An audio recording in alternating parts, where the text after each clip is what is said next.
ഒന്ന് സാമുവേൽ 1-ാം അധ്യായം. സാമുവേലിന്റെ ജനനം. എഫ്രയീം മലനാട്ടിലെ റാമാത്തയീമിൽ സൂഫ് വംശജനായ എൽക്കാന എന്നൊരാളുണ്ടായിരുന്നു. അവന്റെ പിതാവ് യാറോഹാം ആയിരുന്നു. യാറോഹാം എലീഹുവിന്റെയും എലീഹു തോഹുവിന്റെയും തോഹു എഫ്രയീംകാരനായ സൂഫിന്റെയും പുത്രനായിരുന്നു. എൽക്കാനയ്ക്ക് 2 ഭാര്യമാരുണ്ടായിരുന്നു, ഹന്നായും പെനിന്നായും. പെനിന്നായ്ക്കു മക്കളുണ്ടായിരുന്നു, ഹന്നായ്ക്കാകട്ടെ മക്കളില്ലായിരുന്നു. എൽക്കാന സൈന്യങ്ങളുടെ കർത്താവിനെ ആരാധിക്കാനും അവിടത്തേക്ക് ബലി അർപ്പിക്കാനുമായി വർഷം തോറും തന്റെ പട്ടണത്തിൽ നിന്ന് ശീലോയിലേക്ക് പോകുമായിരുന്നു. ഏലിയുടെ പുത്രന്മാരായ ഹോഫ്നിയും ഫിനെഹാസും ആയിരുന്നു അവിടെ കർത്താവിന്റെ പുരോഹിതന്മാർ. ബലി അർപ്പിക്കുന്ന ദിവസം എൽക്കാന ഭാര്യ പെനിന്നായ്ക്കും അവളുടെ പുത്രന്മാർക്കും പുത്രിമാർക്കും ഓഹരി കൊടുത്തിരുന്നു. ഹന്നായെ കൂടുതൽ സ്നേഹിച്ചിരുന്നെങ്കിലും അവൾക്ക് ഒരംശം മാത്രമേ നൽകിയിരുന്നുള്ളൂ. എന്തെന്നാൽ കർത്താവ് അവളെ വന്ധ്യയാക്കിയിരുന്നു. വന്ധ്യത നിമിത്തം അവളുടെ സപത്നി അവളെ വേദനിപ്പിച്ചിരുന്നു. ആണ്ടുതോറും കർത്താവിന്റെ ഭവനത്തിലേക്ക് പോയിരുന്നപ്പോഴൊക്കെ അവൾ ഹന്നായെ പ്രകോപിപ്പിച്ചിരുന്നു. അതിനാൽ ഹന്ന കരയുകയും ഭക്ഷണം കഴിക്കാതിരിക്കുകയും ചെയ്തു. ഭർത്താവായ എൽക്കാന അവളോട് ചോദിച്ചു, ഹന്ന, എന്തിനാണ് നീ കരയുകയും ഭക്ഷിക്കാതിരിക്കുകയും ചെയ്യുന്നത്? എന്തിനു ദുഃഖിക്കുന്നു? ഞാൻ നിനക്ക് 10 പുത്രന്മാരിലും ഉപരിയല്ലേ? ശീലോയിൽ വെച്ച് അവർ ഭക്ഷിക്കുകയും പാനം ചെയ്യുകയും ചെയ്തതിനു ശേഷം ഹന്ന എഴുന്നേറ്റ് കർത്താവിന്റെ സന്നിധിയിൽ ചെന്നു. പുരോഹിതനായ ഏലി ദേവാലയത്തിന്റെ വാതിൽപ്പടിക്ക് സമീപം ഒരു പീഠത്തിൽ ഇരിക്കുകയായിരുന്നു. അവൾ കർത്താവിനോട് ഹൃദയം നൊന്തു കരഞ്ഞു പ്രാർത്ഥിച്ചു. അവൾ ഒരു നേർച്ച നേർന്നു. സൈന്യങ്ങളുടെ കർത്താവേ, ഈ ദാസിയുടെ സങ്കടം കണ്ട് അങ്ങ് എന്നെ അനുസ്മരിക്കണമേ. അങ്ങയുടെ ദാസിയെ വിസ്മരിക്കരുതേ. എനിക്കൊരു പുത്രനെ നൽകിയാൽ അവന്റെ ജീവിതകാലം മുഴുവൻ അവനെ ഞാൻ അങ്ങേക്ക് പ്രതിഷ്ഠിക്കും. അവന്റെ ശിരസിൽ ക്ഷൗരക്കത്തി സ്പർശിക്കുകയില്ല. ഹന്ന ദൈവസന്നിധിയിൽ പ്രാർത്ഥിച്ചുകൊണ്ടിരിക്കവേ ഏലി അവളെ ശ്രദ്ധിച്ചുകൊണ്ടിരുന്നു. അവൾ ഹൃദയത്തിൽ സംസാരിക്കുകയായിരുന്നു, അധരം മാത്രമേ ചലിച്ചിരുന്നുള്ളൂ. ശബ്ദം പുറത്തു വന്നതുമില്ല. അതിനാൽ അവൾ മദ്യപിച്ചിട്ടുണ്ടെന്ന് ഏലിക്ക് തോന്നി. ഏലി അവളോട് പറഞ്ഞു, എത്ര നേരം നീ ഉന്മത്തയായിരിക്കും?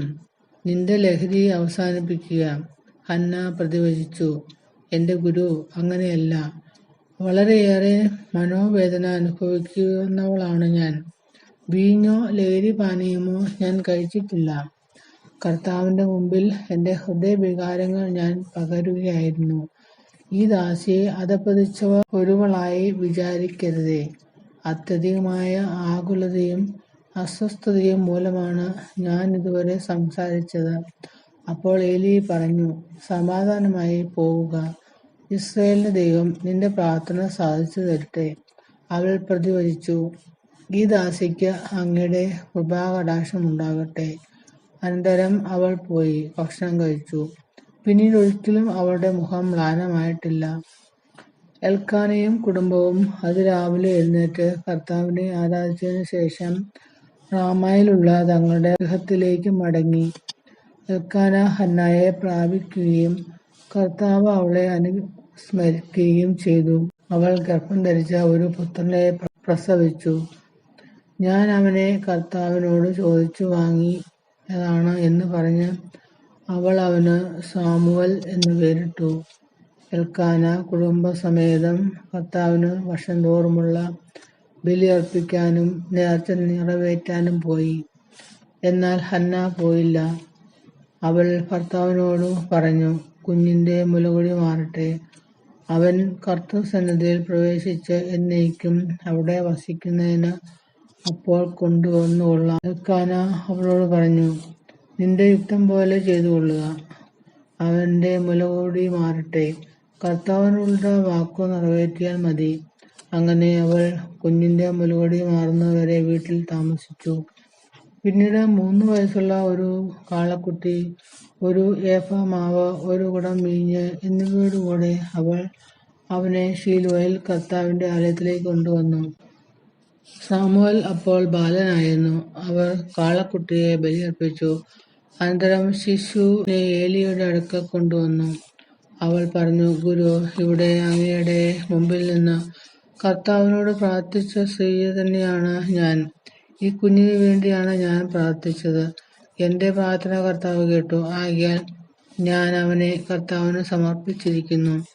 ആജീവനാന്തം അവൻ കർത്താവിനുള്ളവനായിരിക്കും. അവർ കർത്താവിനെ ആരാധിച്ചു.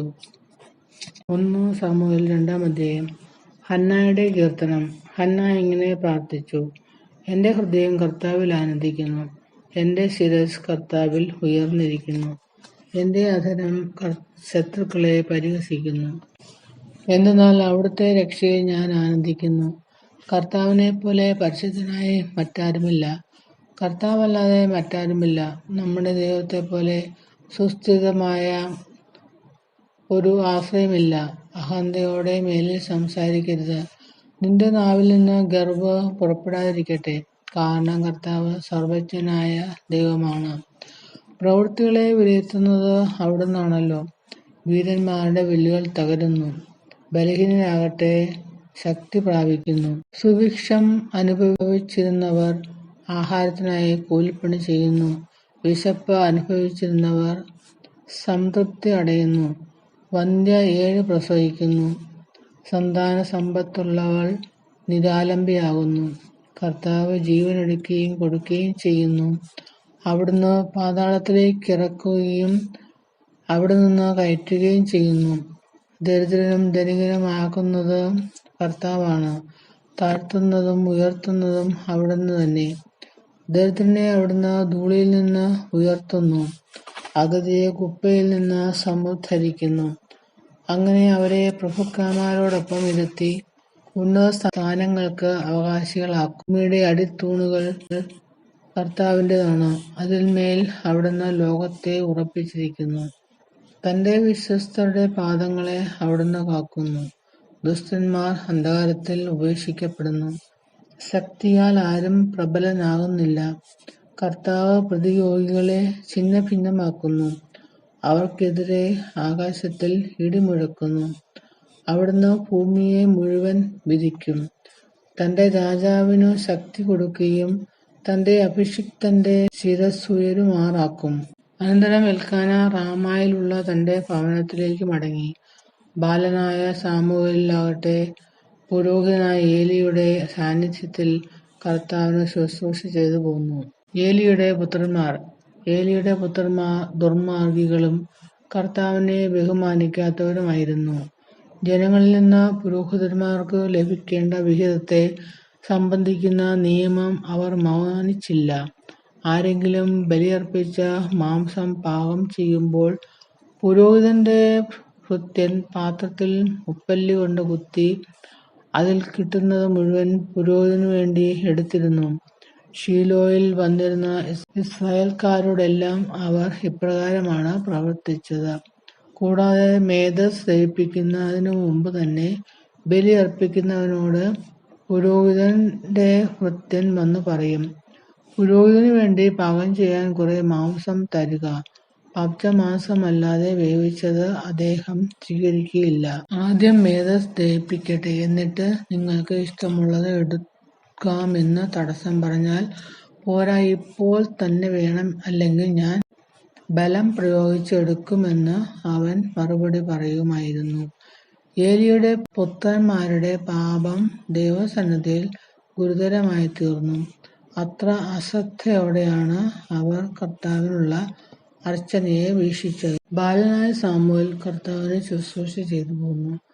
ചണനൂൽ കൊണ്ടുള്ള ഒരു വിശേഷ വസ്ത്രമാണ് അവൻ ധരിച്ചിരുന്നത്. ബലി അർപ്പിക്കാൻ കർത്താവിനോടൊത്ത് വർഷം തോറും പോകുമ്പോൾ അവന്റെ അമ്മ ചെറിയ ഉടുപ്പുണ്ടാക്കി അവന് കൊടുത്തിരുന്നു. കർത്താവിന് സമർപ്പിച്ച ഈ കുട്ടിക്ക് പകരം ഈ സ്ത്രീയിൽ നിന്ന് തന്നെ വേറെ സന്താനങ്ങളെ ദൈവം നൽകട്ടെ എന്ന് എൽക്കാനയെയും ഭാര്യയെയും ഏലി അനുഗ്രഹിച്ചിരുന്നു. പിന്നീട് അവർ വീട്ടിലേക്ക് പോകും. കർത്താവ് ഹന്നായെ കടാക്ഷിച്ചു. അവൾ ഗർഭം ധരിച്ച് 3 പുത്രന്മാരെയും 2 പുത്രിമാരെയും പ്രസവിച്ചു. ബാലനായ സാമുവേലാകട്ടെ കർത്താവിന്റെ സന്നിധിയിൽ വളർന്നു വന്നു. ഏലി വൃദ്ധനായി. തന്റെ പുത്രന്മാർ ഇസ്രായേൽ ജനത്തോട് ചെയ്തിരുന്നതെല്ലാം അവൻ കേട്ടു. സമാഗമകൂടാരത്തിന്റെ പ്രവേശന കവാടത്തിൽ ജോലി ചെയ്തിരുന്ന സ്ത്രീകളോടൊത്ത് അവർ ശയിച്ചിരുന്ന വിവരവും അവൻ അറിഞ്ഞു. അവൻ അവരോട് പറഞ്ഞു, എന്താണ് നിങ്ങൾ ഈ ചെയ്യുന്നത്? നിങ്ങളുടെ ദുഷ്കൃത്യങ്ങളെപ്പറ്റി ഓരോരുത്തർ പറയുന്നത് ഞാൻ കേൾക്കുന്നു. മക്കളെ, മേലാൽ അങ്ങനെ ചെയ്യരുത്. നിങ്ങളെപ്പറ്റി ദൈവജനം പറഞ്ഞ് ഞാൻ കേൾക്കുന്ന കാര്യങ്ങൾ തീരെ നന്നല്ല. മനുഷ്യൻ മനുഷ്യനോട് പാപം ചെയ്താൽ ദൈവം അവനു വേണ്ടി മാധ്യസ്ഥം വഹിക്കും. കർത്താവിനോട് പാപം ചെയ്താൽ ആർ മാധ്യസ്ഥം വഹിക്കും? പക്ഷേ അവർ പിതാവിന്റെ വാക്കു കേട്ടില്ല. കാരണം അവരെ നശിപ്പിക്കാൻ കർത്താവ് നിശ്ചയിച്ചിരുന്നു. ബാലനായ സാമുവേലാകട്ടെ കർത്താവിന്റെയും മനുഷ്യരുടെയും പ്രീതിയിൽ വളർന്നു വന്നു. കർത്താവ് അയച്ച ഒരാൾ ഏലിയുടെ അടുക്കൽ വന്നു പറഞ്ഞു, കർത്താവ് ഇപ്രകാരം പറയുന്നു, നിന്റെ പിതാവിന്റെ കുടുംബം ഈജിപ്തിൽ ഫറവോയുടെ ഭവനത്തിൽ അടിമയായിരിക്കുമ്പോൾ ഞാൻ അവർക്ക് എന്നെ തന്നെ വെളിപ്പെടുത്തി. എന്റെ ബലിപീഠത്തെ സമീപിക്കാനും ധൂപാർപ്പണം നടത്താനും എന്റെ മുമ്പിൽ ഏഫോദ് ധരിക്കാനും ഇസ്രായേലിന്റെ എല്ലാ ഗോത്രങ്ങളിൽ നിന്ന് ഞാൻ അവനെ എന്റെ പുരോഹിതനായി തിരഞ്ഞെടുത്തു. ഇസ്രായേൽ മക്കൾ ദഹനബലിക്ക് അർപ്പിച്ചതെല്ലാം നിന്റെ പിതൃഭവനത്തിനു ഞാൻ കൊടുത്തു. എന്നിട്ടും എന്തുകൊണ്ടാണ് എനിക്ക് അർപ്പിക്കണമെന്ന് കൽപ്പിച്ചിട്ടുള്ള ബലികളെയും കാഴ്ചകളെയും നീ ആർത്തിയോടെ നോക്കുന്നത്? നിങ്ങൾ എന്റെ ജനം എനിക്കർപ്പിക്കുന്ന സകല ബലികളുടെയും വിശിഷ്ട ഭാഗം തിന്നുകൊടുത്തു. എന്നേക്കാൾ കൂടുതൽ നിന്റെ മക്കളെ നീ ബഹുമാനിക്കുന്നതെന്ത്? അതിനാൽ ഇസ്രായേലിന്റെ ദൈവമായ കർത്താവ് അരുളിച്ചെയ്യുന്നു, നിന്റെയും നിന്റെ പിതാവിന്റെയും കുടുംബം നിത്യവും എനിക്ക് ശുശ്രൂഷ ചെയ്യുമെന്നു ഞാൻ വാഗ്ദാനം ചെയ്തിരുന്നു. എന്നാൽ ഇപ്പോൾ കർത്താവായ ഞാൻ പ്രഖ്യാപിക്കുന്നു, ഇനി അങ്ങനെ ആയിരിക്കുകയില്ല. എന്നെ ആദരിക്കുന്നവരെ ഞാനും ആദരിക്കും. എന്നെ നിന്ദിക്കുന്നവർ നിന്ദിക്കപ്പെടും. വാർദ്ധക്യത്തിലെത്താൻ ആർക്കും ഇടയാകാത്ത വിധം നിന്റെയും നിന്റെ പിതൃകുടുംബത്തിന്റെയും ശക്തി ഞാൻ ക്ഷയിപ്പിക്കുന്ന ദിവസം ഇതാ അടുത്തിരിക്കുന്നു. ഇസ്രായേൽ ജനത്തിൽ മറ്റുള്ളവർക്ക് ഞാൻ നൽകുന്ന അനുഗ്രഹങ്ങൾ കണ്ട് നിങ്ങൾ അസ്വസ്ഥരും അസൂയാലുക്കളുമാകും. പക്ഷേ നിന്റെ കുടുംബത്തിൽ പ്രായം ചെന്നവരായി മേലിൽ ആരും ഉണ്ടാവുകയില്ല. നിങ്ങളിൽ ഒരുവനെ എന്റെ ബലിപീഠത്തിൽ നിന്ന് ഞാൻ വിച്ഛേദിക്കുകയില്ല. കണ്ണീരുകൊണ്ട് അവന്റെ കാഴ്ച മങ്ങുകയും ഹൃദയം ഉരുകുകയും ചെയ്യും. നിന്റെ സന്താനങ്ങൾ വാളിനിരയാകും. നിന്റെ പുത്രന്മാരായ ഹോഫ്നിയും ഫിനെഹാസും ഒരേ ദിവസം തന്നെ മരിക്കും. ഇത് നിനക്ക് അടയാളമായിരിക്കും. എനിക്ക് വേണ്ടി വിശ്വസ്തനായ ഒരു പുരോഹിതനെ ഞാൻ തിരഞ്ഞെടുക്കും. എന്റെ ഹൃദയാഭിലാഷമനുസരിച്ച് അവൻ പ്രവർത്തിക്കും. അവന്റെ കുടുംബം ഞാൻ നിലനിർത്തും. എന്റെ അഭിഷിക്തന്റെ സന്നിധിയിൽ അവൻ നിത്യവും ശുശ്രൂഷ ചെയ്യും. നിന്റെ കുടുംബത്തിൽ അവശേഷിക്കുന്നവരെല്ലാം ഒരു വെള്ളിക്കാശിനും ഒരു കഷണം അപ്പത്തിനും വേണ്ടി അവനോട് യാചിച്ചുകൊണ്ട് പറയും, ഒരു കഷണം അപ്പം ലഭിക്കേണ്ടതിന് എന്നെ എന്തെങ്കിലും ഒരു പുരോഹിത വൃത്തിക്ക് ചേർക്കണമേ. 1 സാമുവേൽ 3-ാം അധ്യായം. സാമുവേലിനെ വിളിക്കുന്നു. ഏലിയുടെ സാന്നിധ്യത്തിൽ ബാലനായ സാമുവേൽ കർത്താവിന് ശുശ്രൂഷ ചെയ്തു പോന്നു. അക്കാലത്ത് കർത്താവിന്റെ അരുളപ്പാട് ചുരുക്കമായിട്ടേ ലഭിച്ചിരുന്നുള്ളൂ. ദർശനങ്ങൾ വിരളമായിരുന്നു. ഏലി ഒരു ദിവസം തന്റെ മുറിയിൽ കിടക്കുകയായിരുന്നു. അവന് ഒന്നും കാണാൻ കഴിയാത്ത വിധം കാഴ്ച മങ്ങി തുടങ്ങിയിരുന്നു. ദൈവത്തിന്റെ മുമ്പിലെ ദീപം അണഞ്ഞിരുന്നില്ല. സാമുവേൽ ദേവാലയത്തിൽ ദൈവത്തിന്റെ പേടകം സ്ഥിതി ചെയ്യുന്നതിനരികെ കിടക്കുകയായിരുന്നു. അപ്പോൾ കർത്താവ് സാമുവേലിനെ വിളിച്ചു, സാമുവേൽ, സാമുവേൽ. അവൻ വിളി കേട്ടു. ഞാൻ ഇതാ. അവൻ ഏലിയുടെ അടുക്കലേക്ക് ഓടി.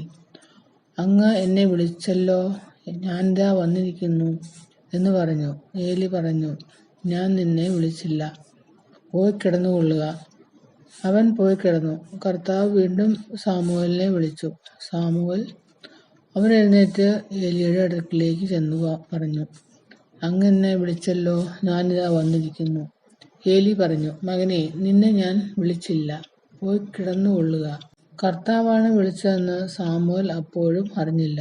കാരണം അതുവരെ കർത്താവിന്റെ ശബ്ദം അവന് വെളിവാക്കപ്പെട്ടിരുന്നില്ല. മൂന്നാമതും കർത്താവ് സാമുവേലിനെ വിളിച്ചു. അവൻ എഴുന്നേറ്റ് ഏലിയുടെ അടുത്ത് ചെന്ന് പറഞ്ഞു, അങ്ങ് എന്നെ വിളിച്ചല്ലോ, ഞാനിതാ വന്നിരിക്കുന്നു. കർത്താവാണ് ബാലനെ വിളിച്ചതെന്ന് അപ്പോൾ ഏലിക്ക് മനസ്സിലായി. അതിനാൽ ഏലി സാമുവേലിനോട് പറഞ്ഞു, പോയി കിടന്നുകൊള്ളുക. ഇനി നിന്നെ വിളിച്ചാൽ കർത്താവെ അരുളി ചെയ്താലും അങ്ങയുടെ ദാസൻ ഇതാ ശ്രവിക്കുന്നു എന്ന് പറയണം. സാമുവേൽ പോയി കിടന്നു. അപ്പോൾ കർത്താവ് വന്നു നിന്ന് മുമ്പിലെത്തിയതുപോലെ സാമുവേൽ, സാമുവേൽ എന്ന് വിളിച്ചു. സാമുവേൽ പ്രതിവചിച്ചു, അരുളി ചെയ്താലും അങ്ങയുടെ ദാസൻ ഇതാ ശ്രവിക്കുന്നു. കർത്താവ് അവനോട് പറഞ്ഞു, ഇസ്രായേൽ ജനതയോട് ഞാൻ ഒരു കാര്യം ചെയ്യാൻ പോകുകയാണ്. അത് കേൾക്കുന്നവന്റെ ഇരു ചെവികളും തരിച്ചുപോകും. ഏലിയുടെ കുടുംബത്തിനെതിരായി ഞാൻ പറഞ്ഞിട്ടുള്ളതെല്ലാം അന്ന് ഞാൻ ആദ്യന്തം നിർവഹിക്കും. മക്കൾ ദൈവദോഷണം പറയുന്ന കാര്യം അറിഞ്ഞിട്ടും അവരെ തടയാഞ്ഞത് മൂലം ഞാൻ അവന്റെ കുടുംബത്തിന്റെ മേൽ എന്നേക്കുമായി ശിക്ഷാവിധി നടത്താൻ പോവുകയാണ്. ഞാൻ പറയുന്നു, ഏലി കുടുംബത്തിന്റെ പാപത്തിന് ബലികളും കാഴ്ചകളും ഒരിക്കലും പരിഹാരമാവുകയില്ലെന്ന് ഞാൻ ശപഥം ചെയ്യുന്നു. പ്രഭാതം വരെ സാമുവേൽ കിടന്നു. അനന്തരം അവൻ കർത്താവിന്റെ ആലയത്തിന്റെ വാതിലുകൾ തുറന്നു. തനിക്കുണ്ടായ ദർശനം ഏലിയോട് പറയാൻ അവൻ ഭയപ്പെട്ടു. അപ്പോൾ ഏലി, മകനെ സാമുവേൽ എന്ന് വിളിച്ചു. ഞാനിതാ എന്ന് അവൻ വിളി കേട്ടു. ഏലി ചോദിച്ചു, അവിടുന്ന് എന്താണെന്ന് എന്നോട് പറഞ്ഞത്? എന്നിൽ നിന്ന് മറച്ചു വെക്കരുത്. അവിടുന്ന് പറഞ്ഞതിലെന്തെങ്കിലും എന്നിൽ നിന്ന് മറച്ചു വച്ചാൽ ദൈവം നിന്നെ കഠിനമായി ശിക്ഷിക്കട്ടെ. സാമുവേൽ ഒന്നും മറച്ചു വയ്ക്കാതെ എല്ലാം അവനോട് പറഞ്ഞു. അപ്പോൾ ഏലി, അതു കർത്താവാണ്, അവിടുത്തേക്കു യുക്തമെന്നു തോന്നുന്നത് പ്രവർത്തിക്കട്ടെ എന്ന് പറഞ്ഞു. സാമുവേൽ ഉണർന്നു വന്നു. കർത്താവ് അവനോടുകൂടെ ഉണ്ടായിരുന്നു. അവന്റെ വാക്കുകളിലൊന്നും വ്യർത്ഥമാകാൻ അവിടുന്ന് ഇടവരുത്തിയില്ല. സാമുവേൽ കർത്താവിന്റെ പ്രവാചകനായി തീർന്നിരിക്കുന്നുവെന്ന് ദാൻ മുതൽ ബേർശെബ വരെയുള്ള ഇസ്രായേൽ ജനം മുഴുവനും അറിഞ്ഞു. കർത്താവ് സാമുവേലിന് ദർശനം നൽകിയ ശീലോയിൽ വെച്ച് അവിടുന്ന് വീണ്ടും അവനോട് സംസാരിച്ചു, തന്നെ വെളിപ്പെടുത്തി. 1 സാമുവേൽ 4-ാം അധ്യായം. സാമുവേലിന്റെ വാക്ക് ഇസ്രായേൽ മുഴുവൻ ആദരിച്ചു. അക്കാലത്ത് ഫിലിസ്ത്യർ ഇസ്രായേലിനെതിരെ യുദ്ധത്തിന് വന്നു. ഇസ്രായേലും അവരെ നേരിടാൻ സന്നദ്ധമായി. ഇസ്രായേൽ എബനേസറിലും ഫിലിസ്ത്യർ അഫെക്കിലും പാളയമടിച്ചു. ഫിലിസ്ത്യർ ഇസ്രായേലിനെതിരെ അണിനിരന്നു. യുദ്ധത്തിൽ ഇസ്രായേല്യർ പരാജയപ്പെട്ടു. യുദ്ധകളത്തിൽ വച്ചു തന്നെ 4000-ഓളം ആളുകളെ ഫിലിസ്ത്യർ വധിച്ചു. ശേഷിച്ചവർ പാളയത്തിൽ തിരിച്ചെത്തിയപ്പോൾ ഇസ്രായേലിലെ ശ്രേഷ്ഠന്മാർ പറഞ്ഞു, ഫിലിസ്ത്യർ ഇന്ന് നമ്മെ പരാജയപ്പെടുത്താൻ എന്തുകൊണ്ട് കർത്താവ് അനുവദിച്ചു? നമുക്ക് ശീലോയിൽ നിന്ന് കർത്താവിന്റെ ഉടമ്പടിയുടെ പേടകം കൊണ്ടുവരാം. അവിടുന്ന് നമ്മുടെ മധ്യേ വന്ന് ശത്രുക്കളിൽ നിന്ന് നമ്മെ രക്ഷിക്കും. അങ്ങനെ അവർ ശീലോയിലേക്ക് ആളയച്ച് കെരൂബുകളുടെ മേൽ എഴുന്നള്ളിയിരിക്കുന്ന സൈന്യങ്ങളുടെ കർത്താവിന്റെ ഉടമ്പടിയുടെ പേടകം കൊണ്ടുവന്നു. പേടകത്തോടൊപ്പം ഏലിയുടെ പുത്രന്മാരായ ഹോഫ്നിയും ഫിനെഹാസും ഉണ്ടായിരുന്നു. കർത്താവിന്റെ ഉടമ്പടിയുടെ പേടകം കൂടാരത്തിലെത്തിയപ്പോൾ ഇസ്രായേൽ മുഴുവൻ ആനന്ദം കൊണ്ട് ആർത്തു വിളിച്ചു. അത് ഭൂമിയിലെങ്ങും പ്രതിധ്വനിച്ചു. വാഗ്ദാന പേടകം നഷ്ടപ്പെടുന്നു. ആ ശബ്ദം ഫിലിസ്ത്യർ കേട്ടു. ഹെബ്രായരുടെ കൂടാരത്തിൽ നിന്ന് പുറപ്പെടുന്ന ഈ ഉഗ്രാട്ടഹാസത്തിന്റെ സൂചന എന്തെന്ന് അവർ തിരക്കി. കർത്താവിന്റെ പേടകം കൂടാരത്തിലെത്തിയെന്ന് അവർ മനസ്സിലാക്കി. അപ്പോൾ ഫിലിസ്ത്യർ ഭയചകിതരായി. അവർ പറഞ്ഞു, പാളയത്തിൽ ദേവന്മാർ എത്തിയിട്ടുണ്ട്. നമ്മൾ നശിച്ചു. മുമ്പൊരിക്കലും ഇതുപോലെ സംഭവിച്ചിട്ടില്ല. ആ ദേവന്മാരുടെ ശക്തിയിൽ നിന്ന് ആർ നമ്മെ രക്ഷിക്കും? മരുഭൂമിയിൽ വച്ച് നിരവധി ബാധകൾ കൊണ്ട് ഈജിപ്തുകാരെ ഞെരുക്കിയ ദേവന്മാരാണവർ. ഫിലിസ്ത്യരേ, നിങ്ങൾ ധീരതയോടും പൗരുഷത്തോടും കൂടെ യുദ്ധം ചെയ്യുവിൻ, അല്ലെങ്കിൽ ഹെബ്രായർ നമുക്കു അടിമകളായിരിക്കുന്ന പോലെ നാം അവർക്ക് അടിമകളാകേണ്ടി വരും. അതുകൊണ്ട് പൗരുഷത്തോടെ പൊരുതുവിൻ. ഫിലിസ്ത്യർ യുദ്ധം ചെയ്തു. ഇസ്രായേൽ പരാജയപ്പെട്ട് കൂടാരത്തിലേക്ക് പലായനം ചെയ്തു. വലിയൊരു നരവേട്ട നടന്നു.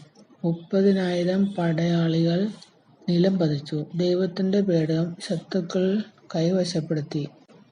ഏലിയുടെ പുത്രന്മാരായ ഹോഫ്നിയും ഫിനെഹാസും വധിക്കപ്പെട്ടു. ബെഞ്ചമിൻ ഗോത്രജനായ ഒരാൾ അന്നുതന്നെ യുദ്ധരംഗത്ത് നിന്നോടി ശീലോയിലെത്തി. അവൻ വസ്ത്രം വലിച്ചു കീറുകയും തലയിൽ പൂഴി വിതറുകയും ചെയ്തിരുന്നു. അവൻ ശീലോയിൽ എത്തുമ്പോൾ ഏലി വഴിയിലേക്ക് ഉറ്റുനോക്കിക്കൊണ്ട് പീഠത്തിൽ ഇരിക്കുകയായിരുന്നു. ദൈവത്തിന്റെ പേടകത്തെക്കുറിച്ച് ആകുലചിത്തനുമായിരുന്നു. അവൻ പട്ടണത്തിലെത്തി ദൂതൻ വാർത്ത അറിയിച്ചപ്പോൾ പട്ടണവാസികൾ മുറവിളി കൂട്ടി. ഏലി അത് കേട്ടു. "എന്താണീ മുറവിളി?" അവൻ ആരാഞ്ഞു. അപ്പോൾ ദൂതൻ ഏലിയുടെ അടുത്തേക്ക് ഓടി വന്നു പറഞ്ഞു, "ഏലിക്ക് 98 വയസ്സുണ്ടായിരുന്നു. അവൻ മിക്കവാറും അന്ധനുമായിരുന്നു." ദൂതൻ പറഞ്ഞു, "ഞാൻ പടക്കളത്തിൽ നിന്ന് രക്ഷപ്പെട്ടോടി ഇവിടെ എത്തിയതാണ്." "മകനേ, എന്തു സംഭവിച്ചു?" എന്ന് ഏലി ചോദിച്ചു. അവൻ പറഞ്ഞു, "ഇസ്രായേൽ ഫിലിസ്ത്യരോട് തോറ്റോടി. ജനങ്ങളിൽ നല്ലൊരു ഭാഗം കൊല്ലപ്പെട്ടു. അത് ഭയങ്കരമായ ഒരു പരാജയമായിരുന്നു. കൂടാതെ അങ്ങയുടെ പുത്രന്മാരായ ഹോഫ്നിയെയും ഫിനെഹാസിനെയും അവർ വധിച്ചു. ദൈവത്തിന്റെ പേടകം അവർ വശപ്പെടുത്തുകയും ചെയ്തു." ദൈവത്തിന്റെ പേടകം എന്ന് കേട്ടപ്പോൾ തന്നെ ഏലി വാതിൽപ്പടിക്കരികെയുള്ള പീഠത്തിൽനിന്ന് പിറകോട്ട് മറിഞ്ഞു. വൃദ്ധനും ക്ഷീണിതനുമായ അവൻ കഴുത്തൊടിഞ്ഞു മരിച്ചു. അവൻ 40 വർഷം ഇസ്രായേലിൽ ന്യായാധിപനായിരുന്നു. ഏലിയുടെ ഗർഭിണിയായ മരുമകൾക്ക്, ഫിനെഹാസിന്റെ ഭാര്യയ്ക്ക്, പ്രസവസമയം അടുത്തിരുന്നു. ദൈവത്തിന്റെ പേടകം ശത്രുക്കൾ പിടിച്ചെടുത്തെന്നും തന്റെ അമ്മായിയപ്പനും ഭർത്താവും മരിച്ചെന്നും കേട്ടപ്പോൾ പ്രസവവേദന ശക്തിപ്പെട്ട് അവൾ ഉടനെ പ്രസവിച്ചു. അവളെ പരിചരിച്ചിരുന്ന സ്ത്രീകൾ മരണാസന്നയായ അവളോട്, "ഭയപ്പെടേണ്ട, നീ ഒരു ആൺകുട്ടിയെ പ്രസവിച്ചിരിക്കുന്നു" എന്ന് പറഞ്ഞു. എന്നാൽ അവൾ അതിന് മറുപടി പറയുകയോ അവരെ ശ്രദ്ധിക്കുകയോ ചെയ്തില്ല. "മഹത്വം ഇസ്രായേലിൽ നിന്ന് വിട്ടുപോയി" എന്നു പറഞ്ഞ് അവൾ തന്റെ കുഞ്ഞിന് ഇക്കാബോദ് എന്ന് പേരിട്ടു. കാരണം ദൈവത്തിന്റെ പേടകം പിടിക്കപ്പെടുകയും അവളുടെ അമ്മായിയപ്പനും ഭർത്താവും നഷ്ടപ്പെടുകയും ചെയ്തു. അവൾ വീണ്ടും പറഞ്ഞു, "ദൈവത്തിന്റെ പേടകം പിടിക്കപ്പെട്ടതിനാൽ മഹത്വം ഇസ്രായേലിൽ നിന്ന് വിട്ടുപോയിരിക്കുന്നു." 1 ശമൂവേൽ 5-ാം അധ്യായം. പേടകം ഫിലിസ്ത്യരുടെ ഇടയിൽ. ഫിലിസ്ത്യർ ദൈവത്തിന്റെ പേടകം കൈവശപ്പെടുത്തി. എബ്നേസറിൽ നിന്ന് അഷ്ഡോദിലേക്ക് കൊണ്ടുപോയി. അവിടെ ദാഗോന്റെ ക്ഷേത്രത്തിലെ പ്രതിഷ്ഠയ്ക്കു സമീപം സ്ഥാപിച്ചു. അടുത്ത ദിവസം പ്രഭാതത്തിൽ അഷ്ഡോദിലെ ജനങ്ങൾ ഉണർന്നപ്പോൾ ദാഗോന്റെ ബിംബം കർത്താവിന്റെ പേടകത്തിനു മുമ്പിൽ നിലത്തു മറിഞ്ഞു കിടക്കുന്നത് കണ്ടു. അവർ അതെടുത്ത് യഥാപൂർവം സ്ഥാപിച്ചു. പിറ്റേന്നും അവർ ഉണർന്നപ്പോൾ ദാഗോന്റെ ബിംബം കർത്താവിന്റെ പേടകത്തിനു മുമ്പിൽ മറിഞ്ഞു കിടക്കുന്നു.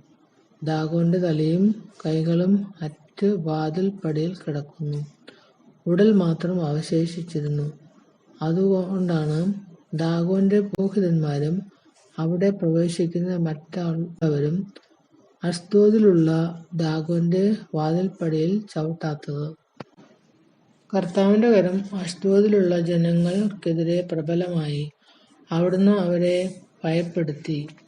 അഷ്ഡോദിലും പരിസരങ്ങളിലുമുള്ളവർക്ക് കുരുക്കൾ വരുത്തി അവരെ കഷ്ടപ്പെടുത്തി. ഇതുകണ്ട് അഷ്ഡോദിലെ ജനങ്ങൾ പറഞ്ഞു, "ഇസ്രായേലിന്റെ ദൈവത്തിന്റെ പേടകം നമ്മുടെ ഇടയിൽ ഇരിക്കേണ്ട. അവിടുത്തെ കരം നമ്മുടെയും നമ്മുടെ ദേവനായ ദാഗോന്റെയും മേൽ പ്രബലപ്പെട്ടിരിക്കുന്നു. അവർ ആളയച്ച് ഫിലിസ്ത്യ പ്രഭുക്കന്മാരെ എല്ലാം വിളിച്ചു കൂട്ടി. ഇസ്രായേലിന്റെ ദൈവത്തിന്റെ പേടകം നാം എന്താണ് ചെയ്യേണ്ടതെന്ന് ചോദിച്ചു. ഗത്തിലേക്ക് കൊണ്ടുപോകാമെന്ന് അവർ പറഞ്ഞു. ദൈവത്തിന്റെ പേടകം അവർ അങ്ങോട്ട് കൊണ്ടുപോയി. അവിടെ എത്തിയപ്പോൾ കർത്താവ് ആ നഗരത്തെയും ശിക്ഷിച്ചു. ജനങ്ങൾ സംഭ്രാന്തരായി. ആബാലവൃദ്ധം ജനങ്ങളും കുരുക്കൾ മൂലം കഷ്ടപ്പെട്ടു. അതിനാൽ ദൈവത്തിന്റെ പേടകം അവർ എക്രോണിലേക്ക് അയച്ചു. എന്നാൽ പേടകം എക്രോണിലെത്തിയപ്പോൾ തദ്ദേശവാസികൾ മുറവിളി കൂട്ടി, നമ്മെയും നമ്മുടെ ജനത്തെയും നശിപ്പിക്കാൻ ഇസ്രായേൽ ദൈവത്തിന്റെ പേടകം നമ്മുടെ അടുത്തേക്ക് കൊണ്ടുവന്നിരിക്കുന്നു. അവർ വീണ്ടും ഫിലിസ്ത്യ പ്രഭുക്കന്മാരെ വിളിച്ചുകൂട്ടി, ഇസ്രായേലിയരുടെ ദൈവത്തിന്റെ പേടകം വിട്ടുകൊടുക്കുക, നമ്മെയും നമ്മുടെ ജനത്തെയും നശിപ്പിക്കാതിരിക്കാൻ അത് തിരിച്ചയക്കുക എന്ന് പറഞ്ഞു. സംഭ്രാന്തി നഗരത്തെ മുഴുവൻ ബാധിച്ചു. കാരണം ദൈവം അവരെ കഠിനമായി ശിക്ഷിച്ചുകൊണ്ടിരുന്നു. മരിക്കാതെ അവശേഷിച്ചവരെ കുരുക്കൾ ബാധിച്ചു. നഗരവാസികളുടെ നിലവിളി ആകാശത്തിലേക്ക് ഉയർന്നു. 1 ശമൂവേൽ 6-ാം അധ്യായം. പേടകം തിരിച്ചെത്തുന്നു. കർത്താവിന്റെ പേടകം 7 മാസം ഫിലിസ്ത്യരുടെ രാജ്യത്തായിരുന്നു. ഫിലിസ്ത്യർ പുരോഹിതന്മാരെയും ജ്യോത്സ്യന്മാരെയും വിളിച്ചു വരുത്തി ചോദിച്ചു, കർത്താവിന്റെ പേടകം നാം എന്ത് ചെയ്യണം? പൂർവസ്ഥാനത്തേക്ക് തിരിച്ചയക്കുമ്പോൾ അതോടൊപ്പം നാം എന്താണ് കൊടുത്തയക്കേണ്ടത്? അവർ പറഞ്ഞു, ഇസ്രായേലിയരുടെ ദൈവത്തിന്റെ പേടകം തിരിച്ചയക്കുന്നത് വെറും കൈയോടെ ആകരുത്. ഒരു പ്രായശ്ചിത്ത ബലിക്കുള്ള വസ്തുക്കൾ തീർച്ചയായും കൊടുത്തയക്കണം. അപ്പോൾ നിങ്ങൾ സുഖം പ്രാപിക്കുകയും അവിടുത്തെ കരം നിങ്ങളിൽ നിന്ന് പിൻവലിക്കാഞ്ഞതിന്റെ കാരണം മനസ്സിലാകുകയും ചെയ്യും. എന്തു വസ്തുവാണ് പ്രായശ്ചിത്ത ബലിക്ക് ഞങ്ങൾ അവിടുത്തേക്ക് അർപ്പിക്കേണ്ടത് എന്ന് ഫിലിസ്ത്യർ ചോദിച്ചു. അവർ പറഞ്ഞു, ഫിലിസ്ത്യർ പ്രഭുക്കന്മാരുടെ സംഖ്യ അനുസരിച്ച് സ്വർണ്ണ നിർമ്മിതമായ 5 കുരുക്കളും 5 എലികളും ആകട്ടെ. കാരണം നിങ്ങൾക്കും നിങ്ങളുടെ പ്രഭുക്കന്മാർക്കും ഒരേ ബാധ തന്നെയാണല്ലോ ഉണ്ടായത്. അതുകൊണ്ട് നിങ്ങൾ നിങ്ങളുടെ കുരുക്കളുടെയും നിങ്ങളുടെ നാട് നശിപ്പിച്ച എലികളുടെയും രൂപം തന്നെ ഉണ്ടാക്കും. അങ്ങനെ ഇസ്രായേലിയുടെ ദൈവത്തിന്റെ മഹിമയെ പ്രകീർത്തിക്കുവിൻ. നിങ്ങളുടെയും നിങ്ങളുടെ ദേവന്മാരുടെയും നിങ്ങളുടെ നാടിന്റെയും മേൽ ശക്തിപ്പെട്ടിരിക്കുന്ന കരം അവിടുന്ന് പിൻവലിച്ചേക്കാം. ഈജിപ്തുകാരെയും ഫറവോയെയും പോലെ നിങ്ങളും എന്തിന് കഠിനഹൃദയരാകുന്നു? അവിടുന്ന് അവരെ പരിഹാസപാത്രമാക്കി. അതിനുശേഷമല്ലേ നാടുവിടാൻ ഈജിപ്തുകാർ ഇസ്രായേല്യരെ അനുവദിച്ചതും അവർ പോയതും? അതുകൊണ്ട് നിങ്ങൾ ഒരു പുതിയ വണ്ടി ഉണ്ടാക്കി ഒരിക്കലും മുഖം വച്ചിട്ടില്ലാത്ത 2 കറവ പശുക്കളെ കെട്ടുവിൻ. അവയുടെ കുട്ടികൾ വീട്ടിൽ നിന്ന് കൊള്ളട്ടെ. കർത്താവിന്റെ പേടകമെടുത്ത് വണ്ടിയിൽ വയ്ക്കുക. പ്രായശ്ചിത്ത ബലിക്ക് നിങ്ങൾ തയ്യാറാക്കിയ സ്വർണ്ണ ഉരുപ്പടികൾ പെട്ടിക്കുള്ളിലാക്കി അതിന്റെ ഒരു വശത്ത് വയ്ക്കുവിൻ. നിങ്ങൾ നിരീക്ഷിച്ചു കൊണ്ടിരിക്കുവിൻ.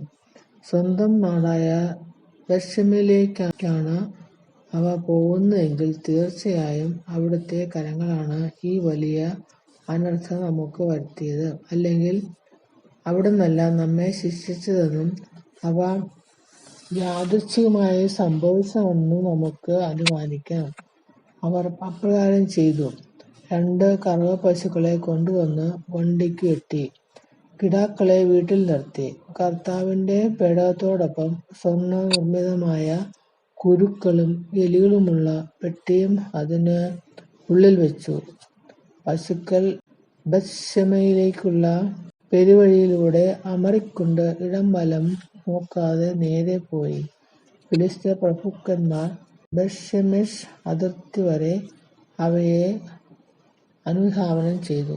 ബേത്ത്ശെമെശിലെ ജനങ്ങൾ വയലിൽ ഗോതമ്പ് കൊയ്തുകൊണ്ടിരിക്കുകയായിരുന്നു. തലയുയർത്തി നോക്കിയപ്പോൾ കണ്ടത് കർത്താവിന്റെ പേടകമാണ്. അവർ അത്യധികം ആനന്ദിച്ചു. വണ്ടി ബേത്ത്ശെമെശുകാരനായ ജോശുവയുടെ വയലിൽ ചെന്നു നിന്നു. ഒരു വലിയ കല്ല് അവിടെ ഉണ്ടായിരുന്നു. വണ്ടിക്ക് ഉപയോഗിച്ചിരുന്ന മരം വെട്ടിക്കീറി പശുക്കളെ ദഹനബലിയായി അവർ കർത്താവിന് സമർപ്പിച്ചു. ലേവ്യർ കർത്താവിന്റെ പേടകവും അതോടൊപ്പം സ്വർണ്ണ ഉരുപ്പടികൾ വച്ചിരുന്ന പെട്ടിയും താഴെ ഇറക്കി ആ വലിയ കല്ലിൽ മേൽ വെച്ചു. ബേത്ത്ശേമെശിലെ ജനങ്ങൾ അന്ന് ദഹനബലികളും ഇതര ബലികളും കർത്താവിന് സമർപ്പിച്ചു. ഇതു കണ്ടതിനു ശേഷം ഫിലിസ്ത്യ പ്രഭുക്കന്മാർ 5 പേരും അന്നുതന്നെ എക്രോണിലേക്ക് മടങ്ങി. കർത്താവിന് പ്രായശ്ചിത്ത ബലിയായി ഫിലിസ്ത്യർ സമർപ്പിച്ച സ്വർണ്ണക്കുരുക്കളിൽ ഒന്ന് അഷ്ദോദിനും മറ്റൊന്ന് ഗാസയ്ക്കും, മൂന്നാമത്തേത് അഷ്കലോനും, നാലാമത്തേത് ഗത്തിനും, അഞ്ചാമത്തേത് എക്രോണിനും വേണ്ടിയായിരുന്നു. സ്വർണ്ണ എലികൾ ഫിലിസ്ത്യ പ്രഭുക്കന്മാരുടെ അധീനതയിലുള്ള കോട്ടകളാൽ ചുറ്റപ്പെട്ട നഗരങ്ങളുടെയും തുറസായ ഗ്രാമങ്ങളുടെയും സംഖ്യ അനുസരിച്ചായിരുന്നു. കർത്താവിന്റെ പേടകം ഇറക്കിവെച്ച ആ വലിയ കല്ല് ഈ സംഭവത്തിന് സാക്ഷിയായി ഇന്നും ബേത്ത്ശേമെശുകാരനായ ജോഷിയുടെ വയലിലുണ്ട്. കർത്താവിന്റെ പേടകത്തിലേക്ക് എത്തിനോക്കിയ 70 ബേത്ത്ശേമെശുകാരെ അവിടുന്ന് വധിച്ചു. കർത്താവ് അവരുടെ ഇടയിൽ കൂട്ടക്കൊല നടത്തിയതുകൊണ്ട് അവർ വിലപിച്ചു. ബേത്ത്ശേമെശിലെ ആളുകൾ പറഞ്ഞു, കർത്താവിന്റെ സന്നിധിയിൽ, പരിശുദ്ധനായ ഈ ദൈവത്തിന്റെ സന്നിധിയിൽ നിൽക്കാൻ ആർക്ക് കഴിയും? നമ്മുടെ അടുത്തുനിന്ന് അവിടുത്തെ എങ്ങോട്ട് അയക്കും? അവർ ദൂതന്മാരെ കിര്യാത്ത് യെയാരീമിലെ ജനങ്ങളുടെ അടുത്തയച്ചു പറഞ്ഞു, കർത്താവിന്റെ പേടകം ഫിലിസ്ത്യർ തിരിച്ചയച്ചിരിക്കുന്നു. നിങ്ങൾ വന്ന് ഏറ്റെടുത്തുകൊള്ളുവിൻ. 1 ശമൂവേൽ 7-ാം അധ്യായം. കിര്യാത്ത് യെയാരീമിലെ ആളുകൾ വന്ന് കർത്താവിന്റെ പേടകം ഗിരിമുകളിൽ താമസിച്ചിരുന്ന അബിനാദാബിന്റെ ഭവനത്തിൽ എത്തിച്ചു. അത് സൂക്ഷിക്കുന്നതിന് അബിനാദാബിന്റെ പുത്രൻ എലെയാസാറിനെ അവർ അഭിഷേകം ചെയ്തു. ശമൂവേൽ ന്യായാധിപൻ. കർത്താവിന്റെ പേടകം അവിടെ ഏറെക്കാലം 20 വർഷത്തോളം ഇരുന്നു.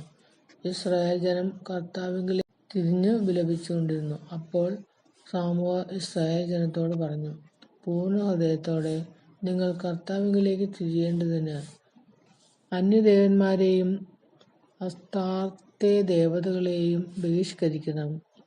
നിങ്ങളെ പൂർണ്ണമായി ദൈവത്തിന് സമർപ്പിക്കുവിൻ. അവിടുത്തെ മാത്രം ആരാധിക്കുവിൻ.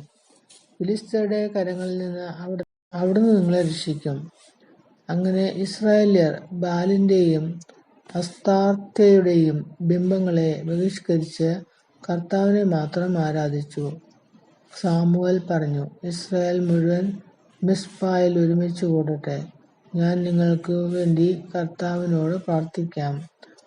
അവർ മിസ്പായിൽ ഒരുമിച്ച് കൂടി വെള്ളം കോരി കർത്താവിന്റെ സന്നിധിയിൽ പകർന്നു. ആ ദിവസം മുഴുവൻ അവർ ഉപവസിച്ചു. ഞങ്ങൾ കർത്താവിനെതിരായി പാപം ചെയ്തു പോയി എന്ന് അവർ ഏറ്റുപറഞ്ഞു. മിസ്പായിൽ വെച്ചാണ് ശമൂവേൽ ഇസ്രായേൽ ജനത്തെ ന്യായപാലനം ചെയ്യാൻ തുടങ്ങിയത്. ഇസ്രായേൽക്കാർ മിസ്പായിൽ ഒരുമിച്ച് കൂടിയിട്ടുണ്ടെന്ന് കേട്ടപ്പോൾ ഫിലിസ്ത്യ പ്രഭുക്കന്മാർ ഇസ്രായേല്യരെ ആക്രമിക്കാൻ പുറപ്പെട്ടു. ഇസ്രായേൽക്കാർ ഭയചകിതരായി. ഫിലിസ്ത്യരിൽ നിന്ന് തങ്ങളെ രക്ഷിക്കുന്നതിന് ദൈവമായ കർത്താവിനോട് നിരന്തരം പ്രാർത്ഥിക്കണമേ എന്ന് അവർ ശമൂവേലിനോട് അപേക്ഷിച്ചു. ശമൂവേൽ മുലകൂടി മാറാത്ത ഒരാട്ടിൻകുട്ടിയെ സമ്പൂർണ്ണ ദഹനബലിയായി കർത്താവിന് അർപ്പിച്ചു. അവൻ ഇസ്രായേലിനു വേണ്ടി കർത്താവിനോട് പ്രാർത്ഥിച്ചു. അവിടുന്ന് അവന്റെ പ്രാർത്ഥന ശ്രവിച്ചു. ശമൂവേൽ ദഹനബലി അർപ്പിച്ചുകൊണ്ടിരിക്കവേ ഫിലിസ്ത്യർ ഇസ്രായേല്യരെ ആക്രമിക്കാൻ അടുത്തുകൊണ്ടിരുന്നു. കർത്താവ് ഭയങ്കരമായ ഒരു ഇടിനാദം മുഴക്കി ഫിലിസ്ത്യരെ സംഭ്രാന്തരാക്കി. അവർ പലായനം ചെയ്തു.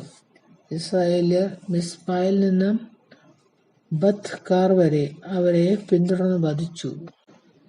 അനന്തരം ശമൂവേൽ മിസ്പായ്ക്കും ജെശാനായ്ക്കും മധ്യേ ഒരു കല്ല് സ്ഥാപിച്ചു. ഇതുവരെ കർത്താവ് നമ്മെ സഹായിച്ചു എന്ന് പറഞ്ഞ് ആ സ്ഥലത്തിന് എബ്നേസർ എന്ന് പേരിട്ടു. അങ്ങനെ ഫിലിസ്ത്യർ കീഴടങ്ങി. പിന്നീട് ഒരിക്കലും അവർ ഇസ്രായേൽ ദേശത്ത് കാല് കുത്തിയിട്ടില്ല. ശമൂവേലിന്റെ കാലമത്രയും കർത്താവിന്റെ കരം ഫിലിസ്ത്യർക്കെതിരെ ബലപ്പെട്ടിരുന്നു. എക്രോൺ മുതൽ ഗത്ത് വരെ ഫിലിസ്ത്യർ കൈവശമാക്കിയിരുന്ന പ്രദേശങ്ങളെ എല്ലാം അവർ ഇസ്രായേലിന് തിരികെ കൊടുത്തു. ഇസ്രായേല്യർ തങ്ങളുടെ പ്രദേശമെല്ലാം ഫിലിസ്ത്യരിൽ നിന്ന് വീണ്ടെടുത്തു. ഇസ്രായേല്യരും അമോര്യരും തമ്മിൽ സമാധാനമുണ്ടായി. സാമുവേൽ തന്റെ ജീവിതകാലമത്രയും ഇസ്രായേലിൽ നീതിപാലനം നടത്തി. ബഥേൽ, ഗിൽഗാൽ, മിസ്പ എന്നീ സ്ഥലങ്ങൾ വർഷം തോറും സന്ദർശിച്ച് അവിടെയും അവൻ നീതിപാലനം നടത്തിയിരുന്നു. അനന്തരം തന്റെ ഭവനം സ്ഥിതി ചെയ്തിരുന്ന റാമയിലേക്ക് അവൻ മടങ്ങിപ്പോയി. അവിടെയും നീതിപാലനം നടത്തുകയും കർത്താവിന് ഒരു ബലിപീഠം നിർമ്മിക്കുകയും ചെയ്തു.